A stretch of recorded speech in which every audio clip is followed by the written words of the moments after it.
जैसे ही इंडिया बनाम New Zealand 2026 one day series का स्क्वाड सामने आया, पूरे देश में एक ही सवाल गूंजने लगा, बुमराह कहां है?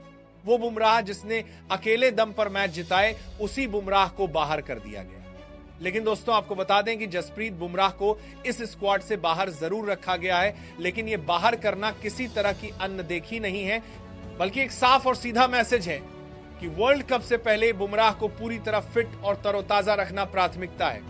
बुमराह पिछले कुछ सालों में जिस तरह से टीम इंडिया के लिए तीनों फॉर्मेट में लगातार खेले हैं, उसे देखते हुए यह फैसला पूरी तरह मैनेजमेंट का लोड मैनेजमेंट प्लान दिखाता है।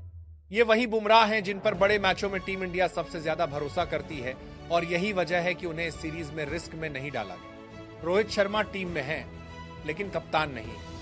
ये लाइन जितनी छोटी है उतनी ही भारी है। सालों तक टीम इंडिया की कमान संभालने वाला खिलाड़ी आज उसी टीम में एक सीनियर नाम बनकर रह गया है।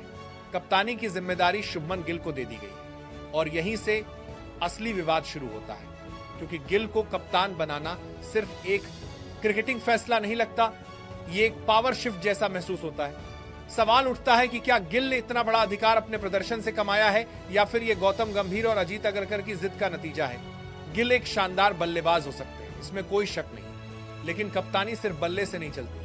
कप्तानी अनुभव मांगती है, दबाव में फैसले लेने की क्षमता मांगती है, और सबसे बड़ी बात, सीनियर्स को साथ लेकर चलने की समझ मांगती है। लेकिन यहां तो हालात उलटे हैं। रोहित जैसे खिलाड़ी को कप्तानी से हटाकर एक तरह से साइडलाइन करना, यह दिखाता है कि ड्रेसिंग रूम में कुछ तो गलत पक रहा है। और इस पूरे खेल के पीछे जिन तीन नामों की सबसे ज्यादा चर्चा है, वो है शुभमन गिल, गौतम गंभीर और अजीत अगरकर। गौतम गंभीर का रवैया पिछले कुछ समय से सवालों के घेरे में है। वो हर चीज को अपने नजरिए से देखना चाहते हैं, या तो उनकी बात मानी जाए या फिर आप सिस्टम के बाहर कर दिए। और अगरकर, जो चयन समिति का चेहरा है, वो इस पूरी प्रक्रिया में गंभीर के साथ खड़े नजर आते हैं। नतीजा यह हुआ कि टीम चयन में संतुलन से ज्यादा अहंकार दिखने लगा, अनुभव को बोझ समझा जाने लगा, और युवाओं को बिना ढाल के सामने कर दिया गया। अब बात करते हैं हर्षभ पंत की। पंत की वापसी इस स्क्वाड में सबसे बड़ा सरप्राइज नहीं है, लेकिन जिस तरह से उन्हें एक अहम रोल के साथ वापस लाया गया है, वो जरूर चर्चा का विषय है। लंबे समय बाद वापसी, फिटनेस के सवाल, और फिर भी सीधे टीम में जगह यह बताता है कि टीम मैनेजमेंट पंत को एक गेम चेंजर के तौर पर देख रहा है। लेकिन सवाल यह है कि क्या यह भरोसा सिर्फ क्रिकेट के आधार पर है, या फिर टीम को एक आक्रामक चेहरा देने की मजबूरी है। मोहम्मद सिराज की एंट्री भी उतनी ही अहम है। बुमराह नहीं है तो तेज गेंदबाजी की जिम्मेदारी सिराज के कंधों पर आ गई। सिराज मेहनती गेंदबाज हैं, जज्बा रखते हैं, लेकिन जब आप उन्हें लीड रोल में डालते हैं तो उनके ऊपर दबाव कई गुना बढ़ जाता है। और यह दबाव ऐसे समय में दिया जा रहा है जब टीम खुद अंदर से स्थिर नहीं दिख रही। हार्दिक पांड्या, अक्षर पटेल और वॉशिंगटन सुंदर जैसे खिलाड़ी टीम को बैलेंस देने की कोशिश जरूर करते हैं, लेकिन असली सवाल टॉप ऑर्डर और लीडरशिप का है। यशस्वी जायसवाल और ऋतुराज गायकवाड़ जैसे युवा बल्लेबाज टीम का भविष्य हो सकते हैं, लेकिन जब सामने न्यूजीलैंड जैसी अनुशासित टीम हो तो अनुभव की कमी साफ दिखती है। विराट कोहली की मौजूदगी टीम को संभालने का काम जरूर करती है, लेकिन क्या एक अकेला सीनियर सब कुछ मैनेज कर सकता है? केएल राहुल और रोहित शर्मा जैसे नाम टीम में हैं, लेकिन फैसले उनके हाथ में नहीं है।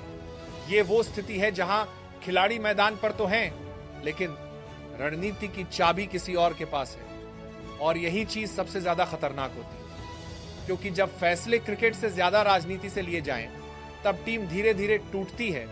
अब जरा सोचिए, अगर यह प्रयोग न्यूजीलैंड सीरीज में फेल हो गया, अगर गिल की कप्तानी दबाव में बिखर गई, अगर बुमराह की गैरमौजूदगी में गेंदबाजी कमजोर साबित हुई, तो जिम्मेदारी कौन लेगा? क्या गंभीर सामने आएंगे? क्या अगरकर स्वीकार करेंगे कि उनसे गलती हुई, या फिर हमेशा की तरह खिलाड़ियों को ही कटघरे में खड़ा कर दिया जाएगा?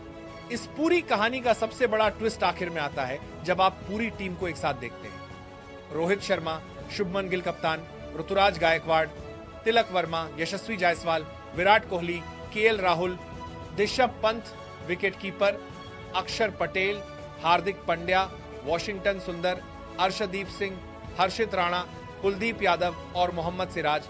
ये है इंडिया बनाम न्यूजीलैंड 2026 के लिए संभावित वनडे स्क्वाड। कागज पर टीम मजबूत दिखती है, नाम बड़े हैं, टैलेंट भरपूर है, लेकिन असली लड़ाई मैदान से ज्यादा ड्रेसिंग रूम में है। सवाल यह नहीं है कि यह टीम जीतेगी या हारेगी, सवाल यह है कि क्या यह टीम एक साथ खेलेगी या अंदर से बंटी हुई नजर आएगी। क्योंकि जब कप्तानी, चयन और अहंकार एक साथ टकराते हैं तो नुकसान हमेशा टीम इंडिया का ही होता है।